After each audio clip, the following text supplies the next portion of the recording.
Miasto założone w VIII wieku przed naszą erą przez Fenicjan. Leży wśród żyznych pól, pięknych wzgórz, zwanych Złotą Konchą, u stóp Monte Pellegrino, w zatoce Morza Tyreńskiego. Czy już domyślacie się, jakie to miasto, gdzie dotarły wyprawy Wiesławy? No oczywiście, jesteśmy w Palermo. Witajcie drodzy widzowie, tu Wiesława, prosto z Palermo, stolicy słonecznej Sycylii, miasto o wielokulturowym rodowodzie, stale tętniące życiem, z zabytkami i architekturą, w których widoczne są ślady wpływów arabskich na Sycylii. Miasta egzotycznej przyrody oraz pysznej sycylijskiej kuchni z arancino, charakterystycznym makaronem buzjata, owocami morza i słodkościami, których możemy spróbować na historycznym Mercato lub w licznych restauracjach. Wszystko to zobaczymy w dzisiejszym odcinku. Zatem zapraszam serdecznie do oglądania. Mieszkamy w historycznej dzielnicy Monte di Pieta, zwanej też Il Capo. Z naszego mieszkania blisko mamy do katedry, której wieżę widać po prawej stronie, a co za tym idzie, parę kroków mamy do głównej ulicy Via Vittorio Emanuele, ale jak to wygląda z bliska, musimy się przekonać sami. Dlatego ubieramy buty i ruszamy w Palermo. Zaczniemy jak zawsze od śniadania w pobliskiej piekarni składającego się z aromatycznej kawy i cornetto. Do miasta wkroczymy zabytkową bramą Porta Nuova, wzniesioną w 1583 roku dla upamiętnienia zwycięstwa nad Turkami. Daje ona początek najstarszej i jednej z najważniejszych ulic w mieście, Via Vittorio Emanuele. Tuż za bramą znajduje się przystanek autobusu turystycznego hop-on, hop-off, a dalej kilka innych środków lokomocji, za pomocą których można zwiedzić miasto od hulajnogi po bryczkę. Jesteśmy przed wejściem jednego z najciekawszych zabytków w Palermo. Pałac Normanów, zwany również królewskim.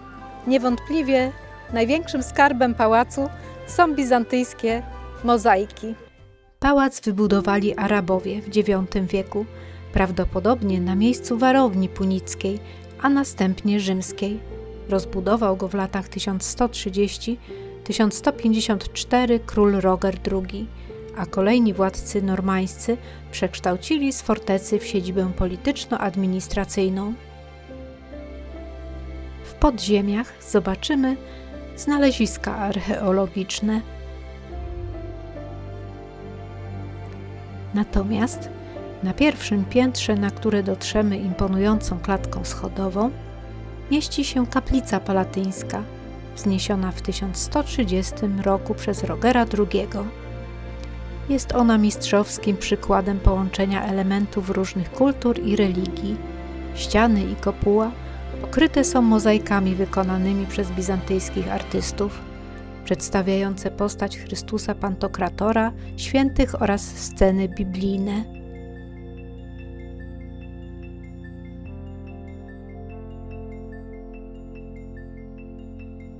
Natomiast arabscy snycerze wykonali unikalny stalaktytowy sufit z cedrowego drewna. Wygląda on naprawdę imponująco.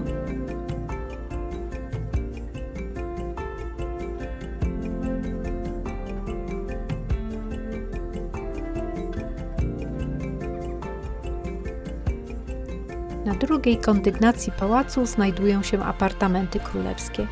Na początek zajrzymy do sali Herkulesa, w której obraduje parlament. Następnie przejdziemy do sali wicekrólów z portretami urzędników zarządzających wyspą, a w kolejnej sali możemy podziwiać dzieło Michała Anioła Chrystus zmartwychwstały z krzyżem.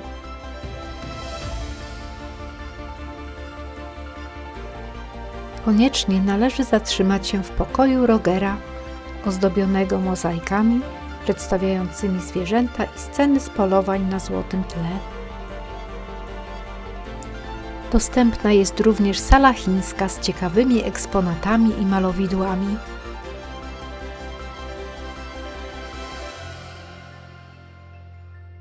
Na tyłach pałacu znajdują się ogrody królewskie.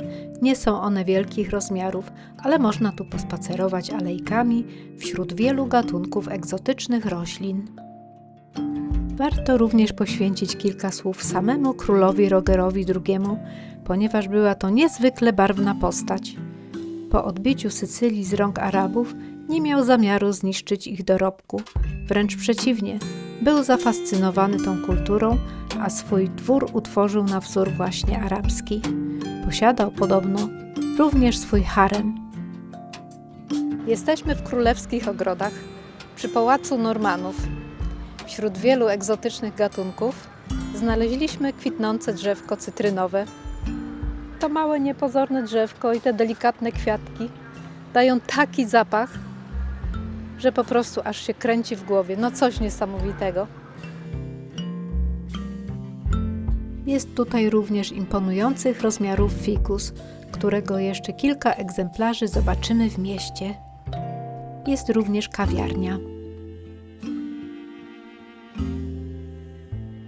Na placu przed Pałacem Normanów stoi barokowy pomnik z 1662 roku Teatro Marmoreo, a poniżej znajduje się park Villa Bonanno z wysokimi palmami. Wśród śpiewu ptaków można spacerować alejkami, mijając pomniki i fontanny. A w oddali widać już kopułę katedry. Przy placu katedralnym widzimy postać świętej Rozalii, patronki Palermo, umieszczonej na wozie w kształcie łodzi, który bierze udział w corocznej procesji na cześć patronki. Katedrę w Palermo wzniósł w 1184 roku arcybiskup Gualtiero of Famiglia na miejscu dawnej bazyliki, później zamienionej w meczet. Zewnętrzne katedry w Palermo robi przeogromne wrażenie za sprawą bardzo bogatych zdobień. A jak wygląda wewnątrz nie tylko, zobaczymy za chwilę. Będziemy zwiedzać katedrę, mogę powiedzieć, od dachu po piwnicę. Wejście główne zwrócone jest w stronę przestronnego placu. Ozdobione jest szerokim portykiem w stylu gotyku katalońskiego z około 1465 roku. XIII-wieczna mozaika nad wejściem do katedry przedstawia Madonnę. Na ścianie umieszczono również figury królów Sycylii, Ferdynanda III Bourbona i Wiktora Amadeusza II, koronowanych w katedrze. Trzynawowe wnętrze jest bardziej ascetyczne w porównaniu z fasadą. Między 1781 a 1801 rokiem architekt Ferdinando Fuga wprowadził radykalne zmiany w wystroju świątyni, pozbawiając jej wnętrze, jak uważał, barbarzyńskich ozdób. W kaplicy w prawej nawie umieszczono grobowce królewskie.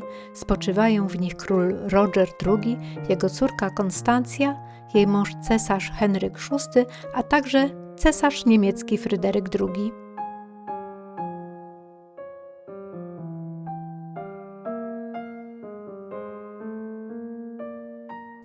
Po prawej stronie od prezbiterium znajduje się kaplica z relikwiami świętej Rozalii przechowywanymi w srebrnej urnie z XVII wieku. Przez posadzkę katedry przebiega południk geograficzny wyznaczony w 1794 roku przez astronoma Giuseppe Piazziego. W kopule widać otwór gnomon, przez który promienie słońca padają na meridianę. Do dyspozycji zwiedzających udostępniony jest również skarbiec przechowujący relikwie oraz wiele przedmiotów sakralnych.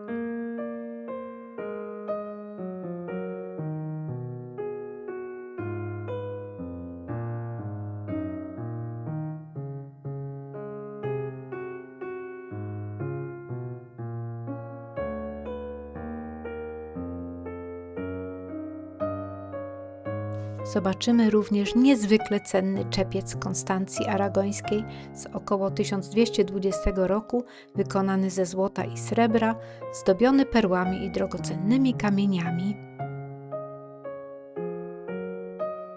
Krypta katedry skrywa w swym wnętrzu wiele grobowców, a w innej części podziemi zobaczymy również dawną spiżarnię.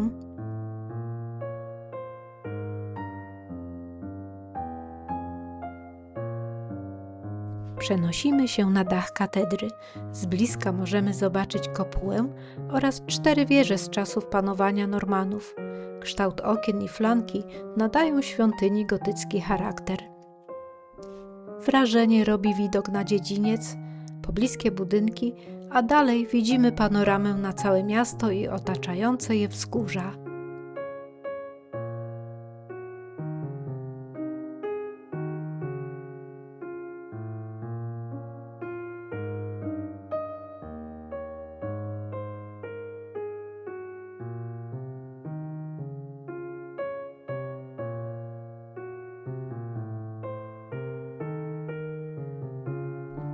W centralnej części katedralnego placu na wysokim cokole znajduje się figura świętej Rozalii, a całość otoczona jest balustradą z XVI-wiecznymi rzeźbami.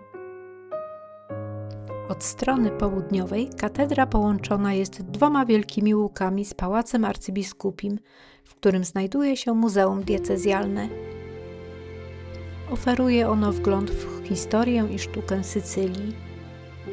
W piwnicach odkryjemy wykopaliska archeologiczne, a na wyższych kondygnacjach zobaczymy historyczne artefakty sztuki sakralnej, obrazy, ikony, dekoracje, ceramikę oraz unikalne freski.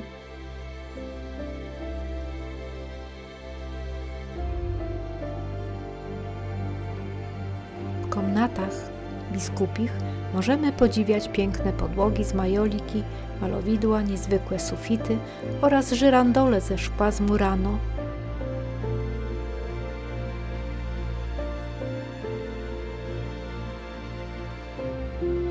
A przez okno zobaczymy Rozalię z płatkami róż na wyciągniętej dłoni.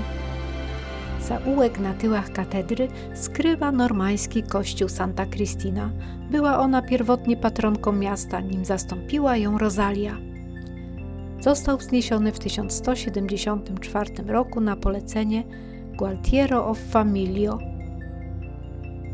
Solidność i kształt murów sugeruje, że być może pierwotnie był wieżą. Wnętrze zbudowano na planie krzyża greckiego. 4 masywne filary i łuki ogiwalne podtrzymują sklepienie krzyżowe, oddzielając boczne nawy zwieńczone sklepieniem beczkowym. Po lewej stronie znajdują się ślady fresków z postaciami świętego Piotra i Pawła. Jest to maleńki, ale bardzo ciekawy architektonicznie obiekt, wart zobaczenia. Miniemy katedrę, by znów dotrzeć do Corso Vittorio Emanuele, głównej ulicy miasta, zawsze pełnej gwaru i spacerujących ludzi.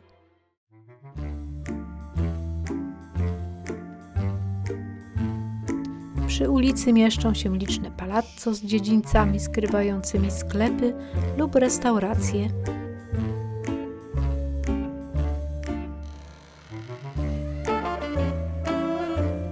Lub jak ten, będący siedzibą Biblioteki Narodowej, oferującej bogate zbiory regionalne, rękopisy, książki oraz materiały historyczne.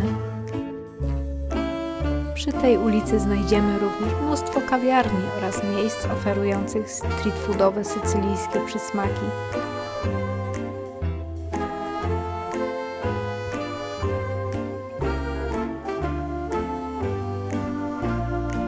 Oczywiście wiele sklepów i stoisk z pamiątkami oraz piękną ceramiką.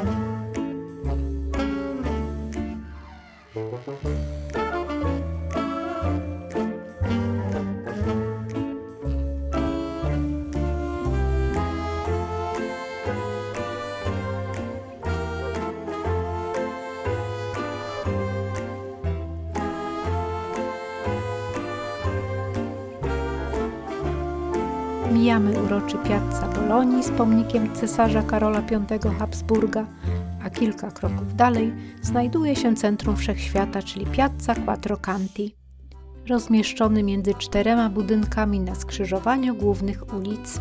Fasady budynków ozdobiono fontannami, powyżej umieszczono alegorię 4 pół roku Na wyższej kondygnacji rzeźby królów, a powyżej 4 patronki Palermo sprzed świętej Rozalii.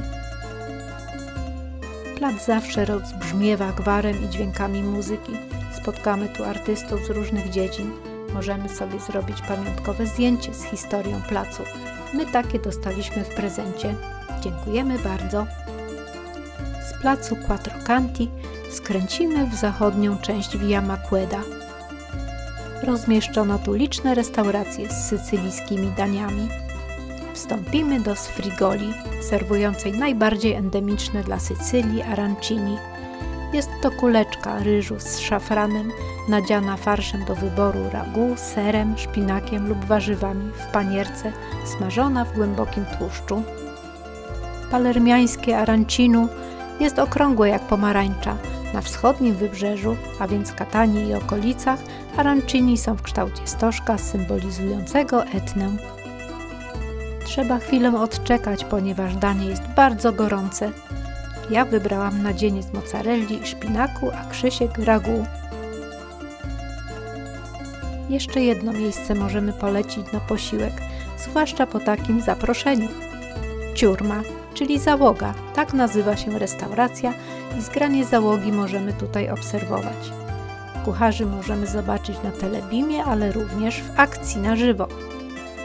A smaczne efekty ich pracy na talerzu.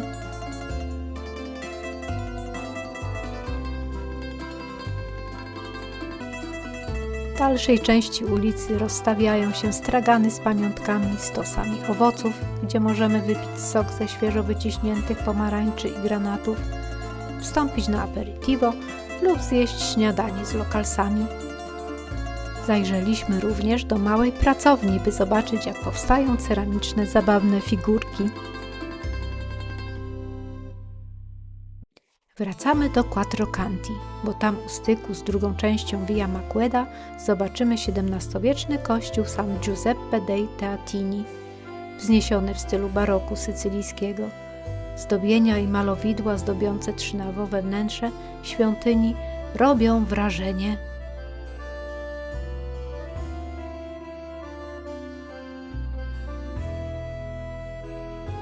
Z Via Maqueda wiodą schody na Piazza Pretoria otoczonego kilkoma zabytkowymi budynkami, a centralną większą część placu zajmuje fontanna Pretoria. Pierwotnie miała stanąć we Florencji, lecz w 1581 roku przywieziono ją do Palermo w 644 kawałkach. Fontanna była postrzegana jako symbol skorumpowania władz miejskich. Nazywana jest również fontanną wstydu. Przydomek ten zawdzięcza zakonnicom z pobliskiego klasztoru, które zgorszone widokiem licznych nagich postaci zdobiących budowlę miały pod osłoną nocy zakraść się z młotkiem i odłupać rzeźbą intymne części ciała. Przenosimy się na sąsiedni Piazza Bellini. Tam w towarzystwie pięknego utworu przyjrzeliśmy się otoczeniu. Przed nami kościół i klasztor świętej Katarzyny Aleksandryjskiej. We wnętrzu trwały prace remontowe, więc udaliśmy się na tyły klasztoru, gdzie znajduje się cukiernia, serwująca podobno najlepsze cannolo w mieście. A cóż to takiego to cannolo? Najbardziej znany deser sycylijski w postaci rurki z chrupiącego ciasta nadzianej kremem z ricotty. Legenda głosi, że cannoli zostały stworzone w IX wieku w sycylijskim miasteczku Caltanissetta przez nałożnicę emira jako hołd jego potencji. Usiedliśmy na dziedzińcu klasztoru przy fontannie pod pomarańczowymi drzewkami. Moi drodzy, jadłam już w wielu miejscach cannolo, ale to z klasztoru to prawdziwy majstersztyk. Wracamy na plac, bo mamy tu jeszcze 2 ciekawe zabytki do zobaczenia. Na początek zwieńczony niczym meczet 3 czerwonymi kopułami, zbudowany w czasach normańskich, kiedy, jak już wiemy, czerpano inspiracje z kultury arabskiej, kościół świętego Katalda. Dzisiaj jest siedzibą katolickiego zakonu rycerzy Grobu Bożego. Zarówno bryła świątyni, jak i wnętrze podzielone na 3 nawy, oddzielone kolumnami, wyróżnia się surowością. Jego ściany nigdy nie były pokryte mozaikami.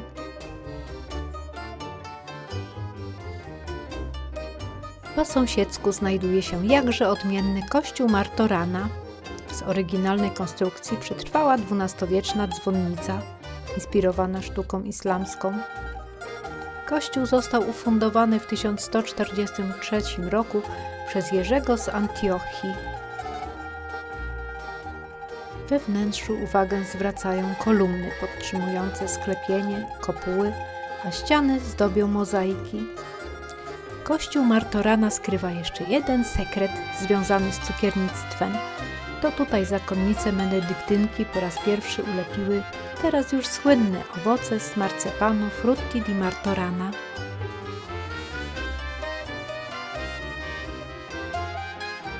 Palermo odwiedzają turyści z całego świata. Liczna jest również emigracja, zarówno ta, która mieszka tutaj już od kilku pokoleń, jak i ta najnowsza. Sporą grupę na całej Wyspie Słońca, jak i tu w Palermo, stanowią również Polacy. Drodzy widzowie, mamy żywy dowód na to, że Polacy są wszędzie. Mam wielki zaszczyt przedstawić Wam dziewczynę z Polski. Nazywam się Monika Wachowicz. Jestem z Wrocławia, mieszkam w Palermo od 5 lat. I pracujesz? Pracuję w sklepie z produktami ręcznie robionymi, dywanami oraz ceramiką z Iranu. Wszystko pochodzi z Persji, z prowincji Isfahan. Dlatego jeśli będziecie w Palermo, przy ulicy, Via Vittorio Emanuele, 210, czyli 210. to oczywiście wpadajcie tutaj na zakupy, są przepiękne rzeczy, no i oczywiście przecudowna obsługa. Zapraszam serdecznie. Bardzo nam było miło. Mi również. Powodzenia Dziękuję. życzymy. To było Bardzo super dziękuję. spotkanie. Naprawdę dziękuję. Wracamy na Corso Vittorio Emanuele.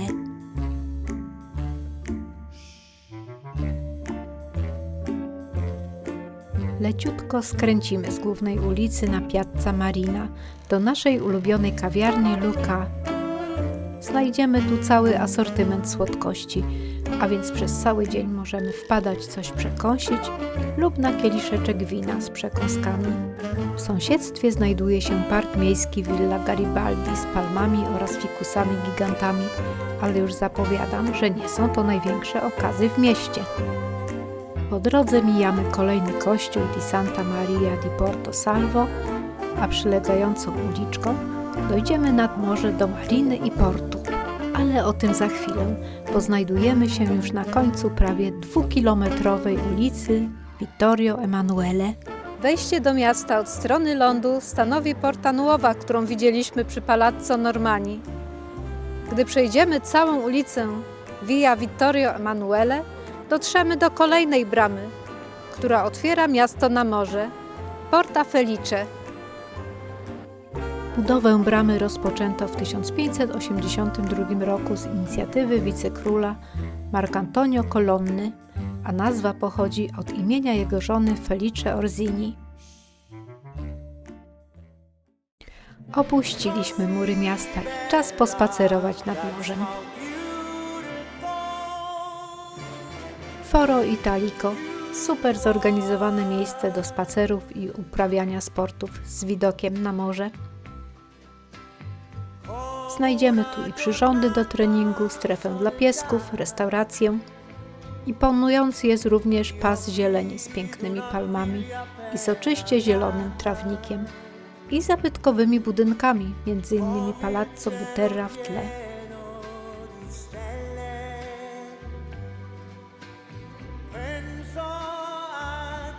Swoją siedzibę mają tutaj również koty.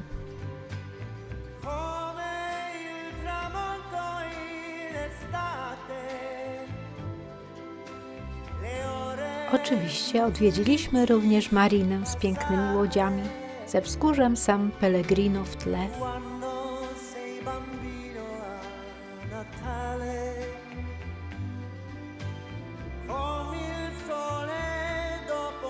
Bogactwo morza stanowi bazę sycylijskiej kuchni.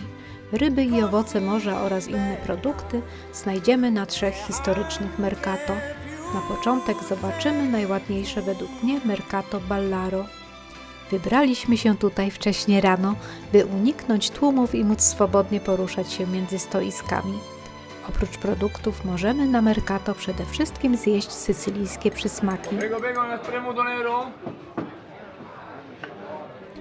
Należy do nich panino con milza, czyli bułeczka sezamowa wypełniona siekaną cielęcą śledzioną smażoną na smalcu. Zobaczmy, jak wyglądają stragany na porannym Mercato.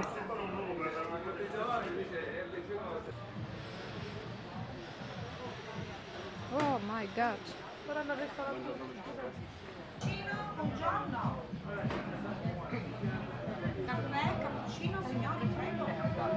I tamten melanzany.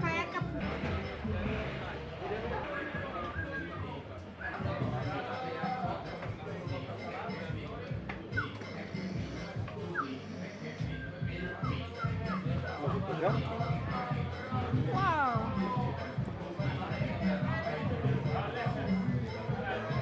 I jeszcze jeden endemiczny przysmak, stiggiole. Są to dokładnie oczyszczone jelita owinięte wokół cebuli, dymki, pieczone na grillu, skropione cytryną.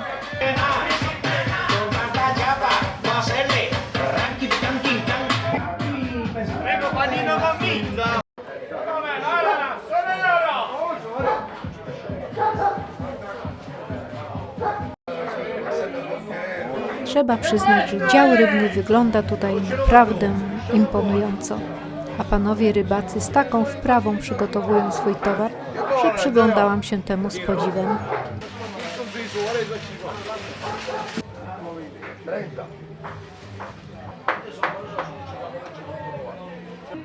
I właśnie tutaj, w nieprzebranym bogactwie morza, pani przygotowuje dla nas rybne śniadanko.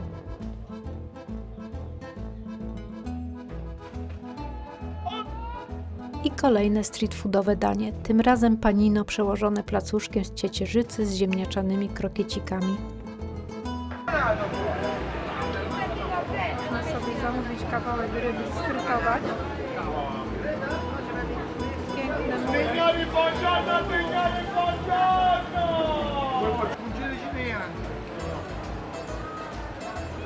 I na koniec dział owocowo-warzywny.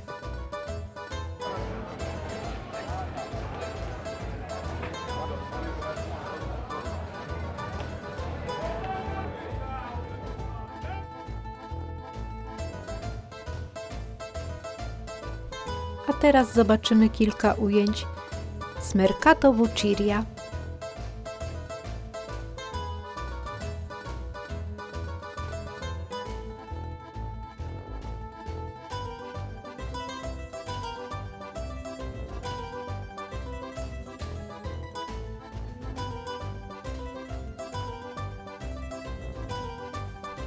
W dzielnicy, w której mieszkamy, wzdłuż wielu ulic ciągnie się Del Capo, targ z licznymi straganami i trattoriami.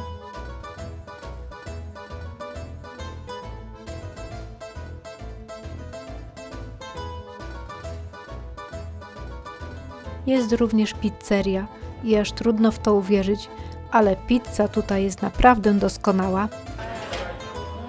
Buonasera, buonasera, buonasera. Masera.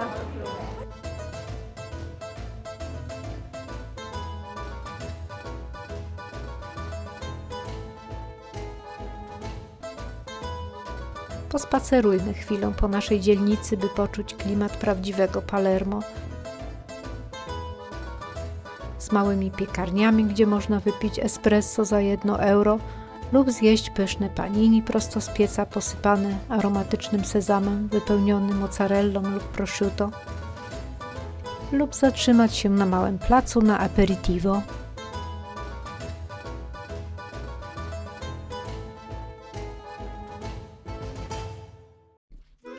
Zmieniamy klimat.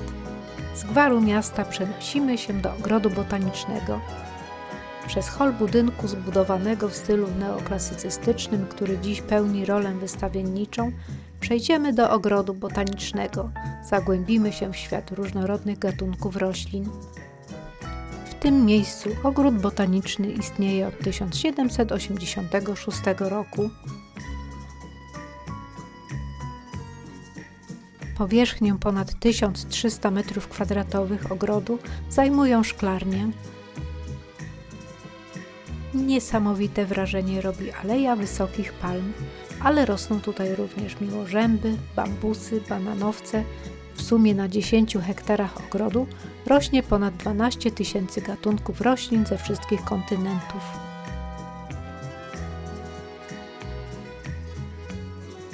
Jednak symbolem ogrodu jest fikus wielkolistny, sprowadzony tutaj z Nowej Zelandii w 1845 roku. Jego gigantyczne korzenie wiją się po ziemi i zwisają z gałęzi niczym gigantyczne węże. Ogrodowi botanicznemu w Palermo Śródziemnomorze zawdzięcza sprowadzenie z Japonii mandarynek i nieszpółek. W 1993 roku powstał tutaj bank nasion rzadkich i zagrożonych wyginięciem endemicznych gatunków roślin.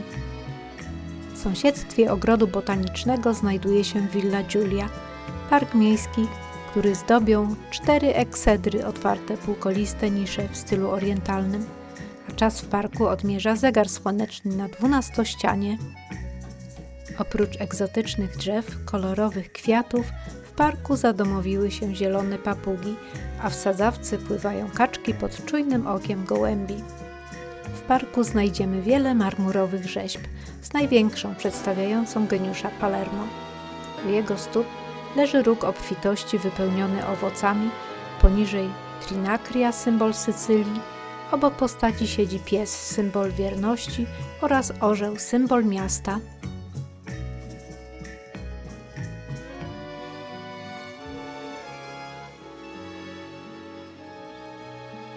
Nie mogło tu zabraknąć oczywiście fikusów. Z dachu katedry widzieliśmy ciekawą budowlę z czerwonymi kopułami, bardziej przypominającą meczet, otoczony palmami i drzewkami pomarańczowymi. Jest to kościół świętego Jana od Pustelników.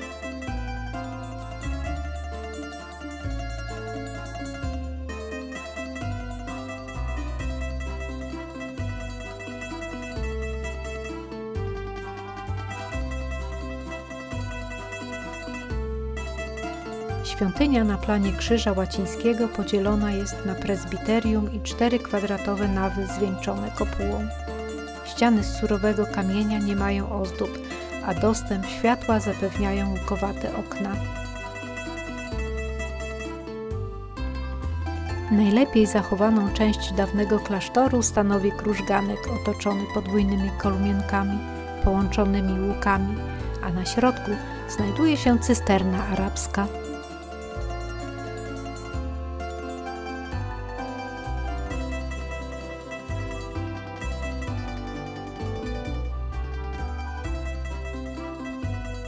I jeszcze jeden, obiecuję, już ostatni w tym filmie kościół, ale wart zobaczenia, bo to przykład sycylijskiego baroku w pełnej krasie. Chiesa del Gesù di Casa Professa. Fasada może nie jest zbyt imponująca, ale trzynawowe wnętrze robi wrażenie. Mnogość przebogatych ozdób, rzeźb, płaskorzeźb, fresków przyprawia o zawrót głowy. Świątynia uchodzi za najpiękniejszą w mieście, dlatego nowożeńcy w Palermo właśnie to miejsce wybierają na śluby. Często zwiedzanie jest po prostu utrudnione ze względu na te uroczystości.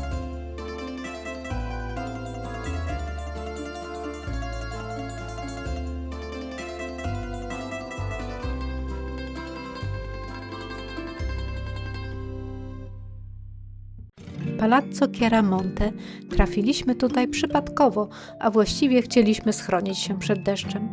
Okazało się miejscem bardzo ciekawym i skrywającym ponurą historię inkwizycji na Sycylii. Było tu bowiem niegdyś więzienie, a więźniowie Chiaramonte pochodzili z różnych szczebli drabiny społecznej. Dopiero na początku XX wieku odkryto rysunki oraz inskrypcje na ścianach, które możemy dzisiaj zobaczyć w dawnych celach.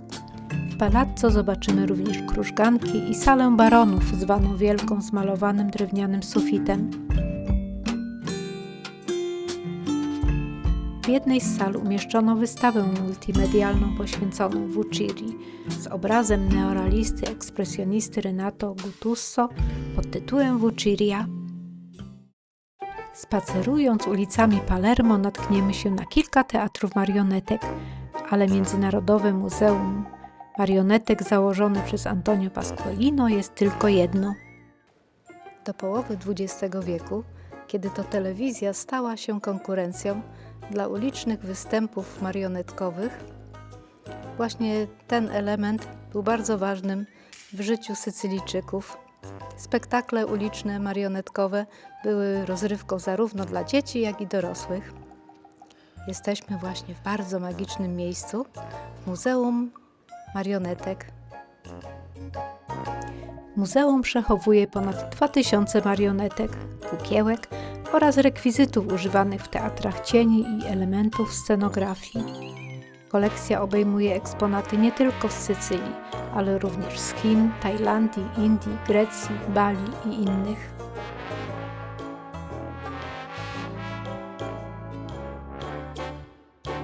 W muzeum znajdziemy również akcent polski, fragment scenografii Maszyny Miłości i Śmierci Tadeusza Kantora.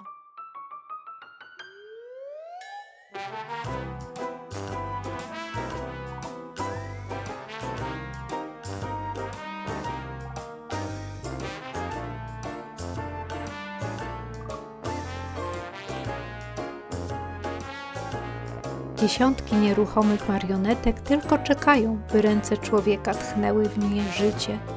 I mieliśmy okazję zobaczyć ten niesamowity proces. Uczestniczyliśmy w przedstawieniu marionetkowym. Fabuła sycylijskiego teatru marionetek opiera się zwykle na walce rycerzy Karola Wielkiego z Saracenami. W przedstawieniach pojawiają się również magowie, smoki oraz piękne księżniczki. Andiamo, Ruggero! Andiamo! Dai! Scappa! Parole forti! Campagne! Ma della mia angelica nessuna traccia. Un terribile serpente! Ecco perché il mio capo... No, ma io mi preoccupo dei genitori. Non preoccupare. Zbliża się wieczór, a więc najlepszy czas, by wybrać się do teatru. Niestety nie zobaczymy spektaklu operowego, ale zwiedzimy wnętrze Teatro Massimo Vittorio Emanuele di Palermo. Budowę ostatecznie zakończono 16 maja 1897 roku. Budynek wzniesiony w stylu klasycystyczno-późnorenesansowym stanowi monumentalną konstrukcję i pod względem objętości jest największym teatrem operowym we Włoszech i trzecim co do wielkości w Europie. Słynie również z doskonałej akustyki. Niestety nie można filmować wnętrz, jedynie dopuszczalne jest robienie zdjęć. Obecnie teatr posiada 1350 miejsc na parterze i balkonach przyjmujących kształt podkowy. Wnętrza Teatro Massimo wykorzystano w filmie Ojciec Chrzestny, a na schodach rozgrywa się finałowa scena trzeciej części. Po wyjściu z teatru Palermo opanowała noc, ale nikt nie myśli o spaniu, przecież jeszcze aperitivo i kolacja przed nami. Dzisiaj kolację zjemy w La Loggia. Naprawdę było smacznie i wesoło. Moja buziata, czyli makaron w kształcie loka z pistacjami, była idealna, a na deser oczywiście lody pistacjowe. I to już koniec spaceru w Palermo. Jeśli dotarliście do końca, to jesteście moimi bohaterami i bardzo Wam za to dziękuję. Dziękuję bardzo za wspólnie spędzony czas. Ci vediamo!